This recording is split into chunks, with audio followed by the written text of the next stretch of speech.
4 5.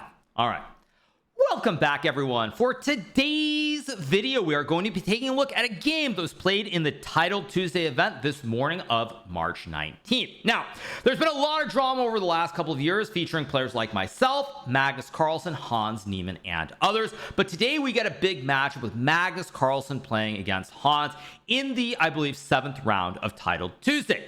So Magnus and Hans are meeting. They have played once more recently in Title Tuesday where they did draw their game, but today they are playing once again. So Magnus with the white pieces, Hans with the black pieces, and the game starts out with the move e4.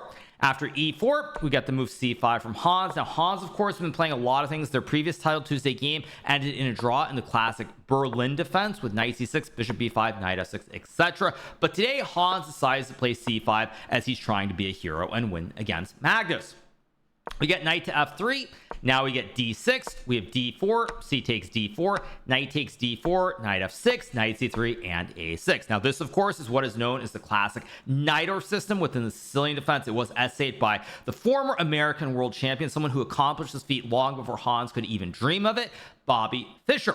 So after a6, we now get the move bishop to e3 with e5 being played here by Hans. You could play knight to g4. You could play e6 as well. Generally, e5, e6, and knight g4 are the three most common moves. So we get e5. Now we have knight to f3. We get bishop to e7. We have bishop to c4 being played here by Magnus. What we have is a very positional system where white is trying to take advantage of this weak square on d5 where he can pop either a bishop or a knight. Additionally, black has this backwards pawn on d6. If black could get rid of this pawn and push d5, black would be doing very well. So for somebody like Magnus, he really does like these positional grinding positions. I feel like I've seen Magnus play this probably at least like a good 20 to 30 times in the past. We get castles, and now we have bishop e6. Magnus decides to trade the bishops here, and Hans gets the double pawns on e5 and e6. So black has double pawns here, but there are some merits to this position. First of all, black can play for d5 to get rid of this weakness. Say you have a move like, let's just say h3, and black goes d5. Black has this bit, what we call the big black center here, and black is pushing pawns up the board. If white trades, actually, I guess here it doesn't quite work, but just to illustrate, let's say you get knight c6, a3, and d5, just so the point stands. Now after takes, the knight guards e5. You have the two pawns in the center of the board, and black is doing very well. So black is trying to push for d5, but additionally, white loses the d5 square for the knight as the pawn on e6 prevents the move. So we get knight to a4 from Magnus here. Now we have knight fd7. Hans trying to stop white from jumping to the b6 square with the horse. Magnus now plays c4, and we start to see why Magnus put the knight on the rim, which is that now with the pawns on c4 and e4, white is preventing black from playing d5, which means that black is left with a slightly weak pawn on d6. Now we get knight to c6. Magnus plays rook c1. We get b6 here, trying to stop white from playing c5, and now we have queen to b3. Hans plays rook to b8, guarding the pawn on b6 against the capture, and now Magnus plays this move c5. After c5 is played here by Magnus, Hans decides to play knight takes pawn with knight d7 takes c5. We get knight takes knight, pawn takes knight, queen takes e6, and now king to h8. So material is evened out here. Both sides have the same number of pawns on the board. But on the other hand, there are some issues. Black now has these really ugly pawns on c5, d6, and e5 here. You can't really push d5. You can't push c4. And so Magnus is trying to argue these pawns are weak. On the other hand, however, black does have a juicy square on d4 here for the horse, which is covered by the two pawns on c5 and e5. So we get b3 played by Magnus. Hans plays knight to d4. We get bishop takes knight, pawn takes knight, and now this move e5 is played. What Magnus is trying to do here is he's trying to get Hans to trade the pawns on e5, because now this knight can jump to d3 and pressure the pawn on c5. You can also go to c4, and with all these weak pawns in the center of the board and on a6, combined with threats like knight f7, it looks very clear that white will have a big advantage, if not go on to win the game. So in this position, after e5, we get d5 being played here by Hans. He's trying to stop Magnus from jumping with the knight. Additionally, it's a very solid idea because black wants to push for c4 and d3 down the road. After d5, we get the move queen to g4 from Magnus. Hans plays rook to b4 with the idea of d3 to attack the queen laterally. After rook b4, well, I messed it up. Didn't mean to do that. Nice. Spoiler alert. I hit the wrong button. I hit the forward instead of the back forward button, but we keep going because that's how we do our recaps. No restarting or anything like that. So after rook b4, we get to move rook fd1 being played here by Magnus, and now we have queen to e8 being played here by Hans, and now queen to e6. Now, after queen to e6, it looks like Magnus has a very small advantage here because the pawns are a little bit weak on d5 and a6, but Hans plays the move queen to f7 here, which is a move that I actually really like in this position because black can play for c4 or g5, g4 here. So after queen to f7, we get queen takes queen, rook takes queen, and now Magnus goes knight e1. What we're looking for here, if you're looking at it from Magnus's perspective, is he's trying to go after these weak pawns. If black were to push c4, white can always take this pawn on d4. If you play a move like h6, for example, now there's knight to d3, hitting both the rook on b4 and the pawn on c5. So we get the move g5 here from Hans, knight d3, rook to b5, and now Magnus goes g3. So Magnus figures here that now black cannot push these pawns. If you go c4, I will just take, and win the pawn on c4 and win the game.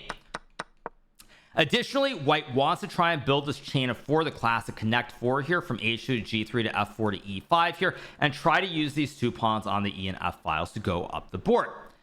So here we have the move king to g7, and now Magnus plays e6. We get rook to f8, a4, rook takes b3 is played, and now knight takes c5. Now you're probably wondering, I just said the idea is f4, why didn't Magnus play f4?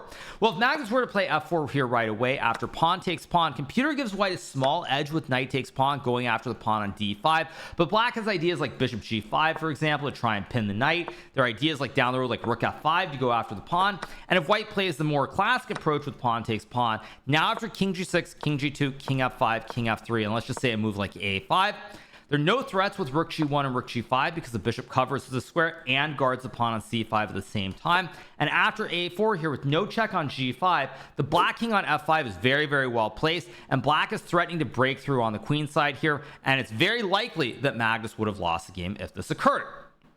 So instead we get e6, now we get rook f8, a4, rook takes b3, knight c5, and now Hans plays the move rook c3. Now Hans has found some really good defensive moves in this middle game here. He's very close to equalizing, and it seems like the task is pretty much over. But of course, Hans is playing against Magnus Carlsen, the greatest player of all time, and Magnus is always trying to keep the game going.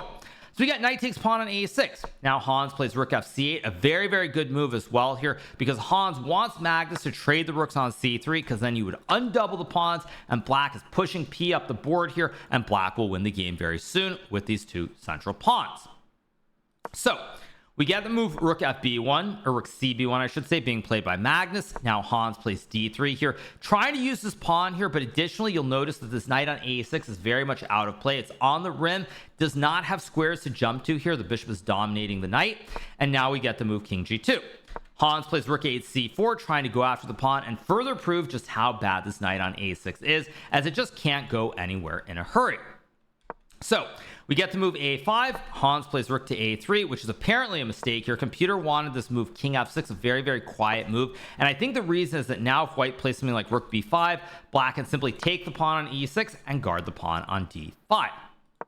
Whereas in the game after rook to a3, I thought there was rook b5, but apparently the computer wants rook b7, king f6, and now knight c7, because you're hitting the pawn on d5 with the knight. If black takes to guard, rook takes d3, and this pawn on d5 is very weak. White has ideas, let's just say d4 of rook f3, king e5, and knight e8 here. And now suddenly this bishop on e7 is very weak. The knight's going to g7, there's rook f5, and white probably should win the game. Now obviously I'm going through this a little bit quickly here, but the computer, as you can see from the bar, does give white a significant advantage. So instead of getting rook b7, or no, we do get this, sorry, instead of getting this whole line, after knight c7, we get the move bishop to c5 being played here by Hans, and now Magnus plays the move rook to e1. Now, rook to e1 is a move that is apparently not the best move here. The computer says that after e7, white is winning on the spot. And the reason that white is winning on the spot is that if black takes with the bishop, there's now knight takes pawn, forking the king and the bishop, and after king e6, knight takes e7, white simply has an extra horse and will win the game. If black doesn't take the pawn, let's just say you play, I don't know, rook a2, white queens the pawn, you take on f2, and then I go king h1 here. Not king to h3, by the way, because then g4 would actually lead to a forced checkmate with king h4 and rook takes h2 checkmate. So after e7, you got to take. If you don't take with the bishop, the only other way is with the king. And then it's time for spaghetti-o. There's knight b5, creating the classic fossil here where you check the king with the rook. And after the king moves, you snap this rook on a3. And after takes, white has 2 rooks versus a rook and a bishop. White also has an a pawn to push up the board. And the rest will be very, very straightforward. So in this position, Magnus instead plays rook to e1, missing the idea of e7. We get to move d2 here, and now we have knight takes d5, king to f5, and now rook to d1 is played. Now computer again doesn't like rook to d1. It wants white to go for the tickle check first with rook f7, king g6, and then rook d1, because now the king is cut off by 1 extra row. In this position after rook to d1, the king can capture on e6 or go to e4 here, and the king is definitely an active piece in the endgame. So we get rook to d1, rook to d3 played here.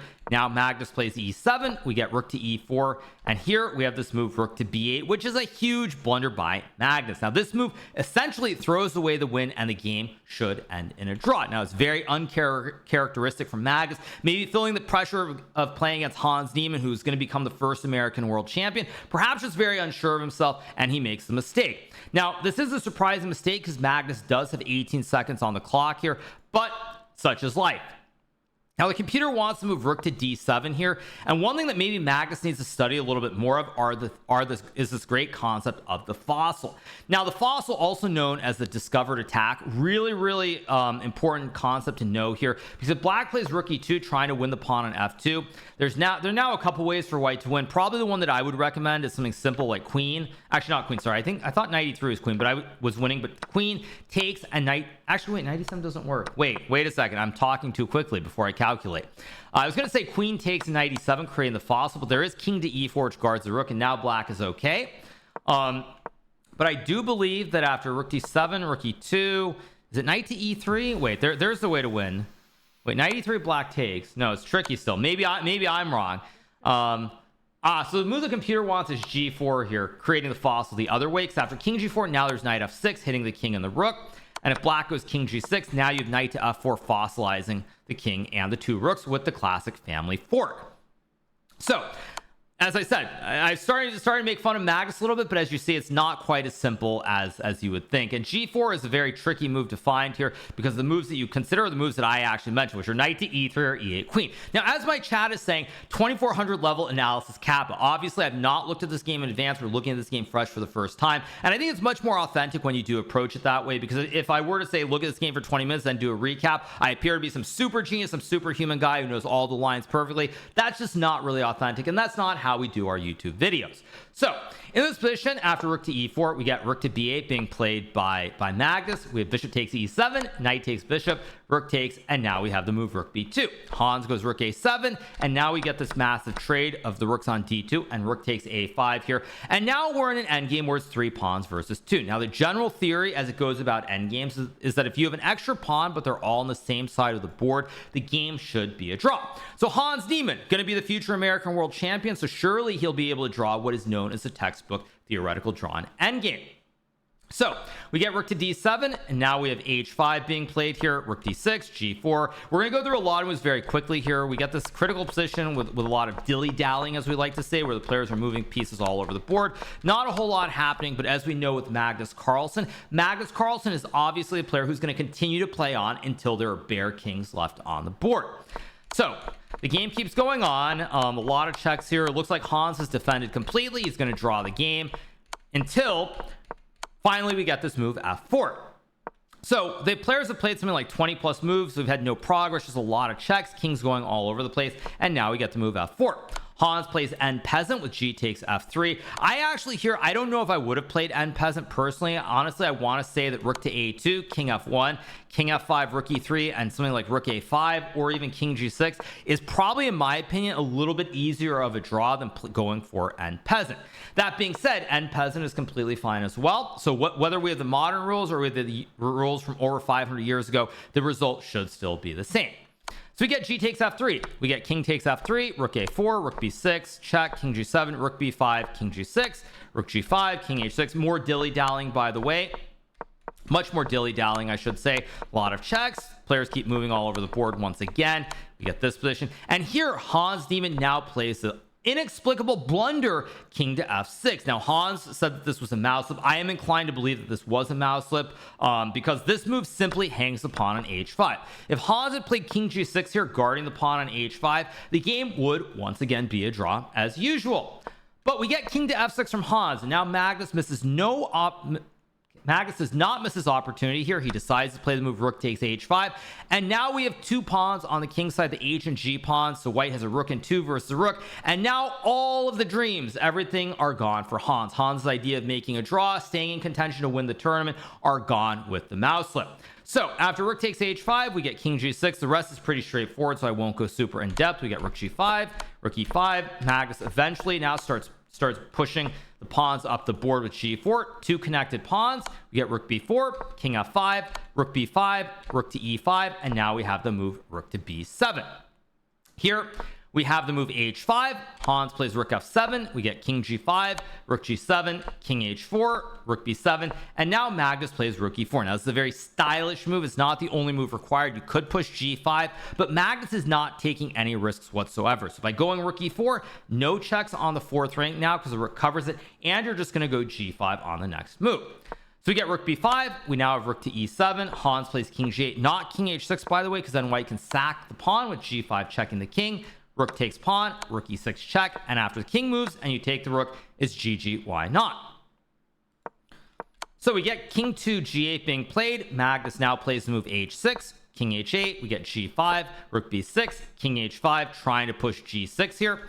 We have the move, or actually after king h5, Hans decides to resign the game. I'll give you guys a short line of why he resigned. If you go rook c6 here, white can actually win with rook e8, but let's just say you didn't have this rook e8 g6 concept. After g6, rook c8, the way that white wins here with the pawns on g6 and h6 is to not play the move h7. Now Ding Liren, the current world chess champion, I believe in a game against Vidit Santosh Gujarati in a Tata Steel event in India maybe 2 years ago, maybe it's 3 years ago or more now, accidentally pushed the pawn on the other side of the board, and he allowed a stalemate trick with rook c5, king h6, and rook to h5. But of course, Magnus Carlsen, the former world champion, would probably not make this mistake. And the way that you win here is to not push h7. The way you win with no tricks is bring this king slowly over to the queen side. So for example, say you go check, I go back, threaten mate in 1, rook back, I bring the king closer. Let's say you play rook a8. Now I'm going to go, let's just say rook to c7, bring the rook over, rook b8, and slowly but surely after check, king c6, if black ever goes rook g8, there's always rook h7, checkmating the king. And after rook to e8, you now go king b7 with the idea of rook c8 to exchange the rooks. So you basically make sure you leave the pawns here, you make sure you always can mate, and then you slowly walk the king up the board, you trade the rooks on c8, and then of course you bring your king all the way back here. Something like this, king h7, king here. Actually, king g8 would be simpler. h7 takes here, queen, here, and queen h4 would be checkmate. So after king to h5, Hans Niemann resigns the game. Definitely unfortunate. In this case, it's a little bit hard to be super critical of Hans because I do believe that king f6 was a mouse slip. If he had played king to g6, the game would have been a draw. But mouse slips are a part of the game. As my chat has told me, it's simply a skill issue. So if you don't have the skills, that's just how it goes. And sometimes you unfortunately lose games like that. I myself have also lost some games to mouse slips, but it means that Magnus Carlsen gets a very, very important win over Hans Niemann. I think it's his first win since that fateful event in St. Louis back in September of 2022. So Magnus got the win in this game. Now Magnus would lose, I believe, in the following round against none other than Denis Lazovic, and he would not go on to win the tournament. I actually struggled quite a bit too. I lost the eventual winner, Buddy Pranav. But this game between Magnus and Hans is always a premier event. Everybody's always curious to see what happens when they face each other in the few and far between games that occur in the present world. But Magnus comes out on top in this one, and he does show why he is still such a great chess player. So on that note, I hope you guys have enjoyed this recap of the game played between Hans Niemann and Magnus Carlsen from the Title Tuesday morning edition here on March 19th of the great year 2024. If you like my content or you're not already subscribed to the channel, make sure that you smash that subscribe button below, and we will be back soon with some more great YouTube only videos. See you guys. Bye. Okay, you guys. So we are back. Let's put the music back on and let's keep going. Buddy Pranav won Title Tuesday. So I lost the eventual winner, so I can't be too unhappy. Title Tuesday is always just a tough event. Mouse precision is one of the top 3 skills needed for GM chess players. Jose Raul Capablanca. Yeah.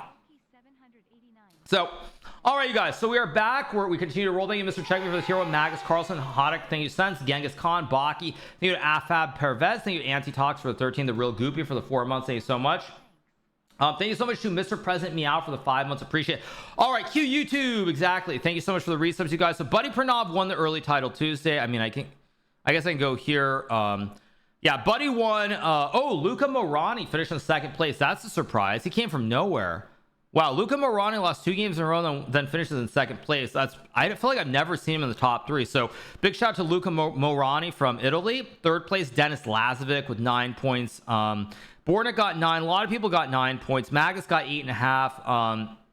So yeah, another chance tonight, of course. Obviously, another chance. So let's go back to the play zone. There we go. All right, so it's currently, what time is 1:16. Maybe I'll play a little bit of blitz. Let's play some blitz.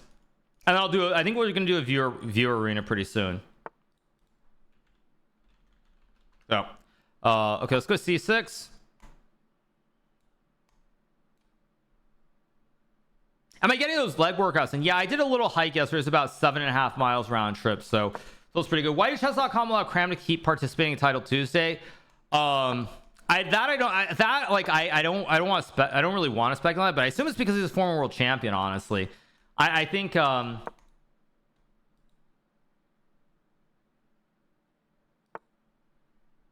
here.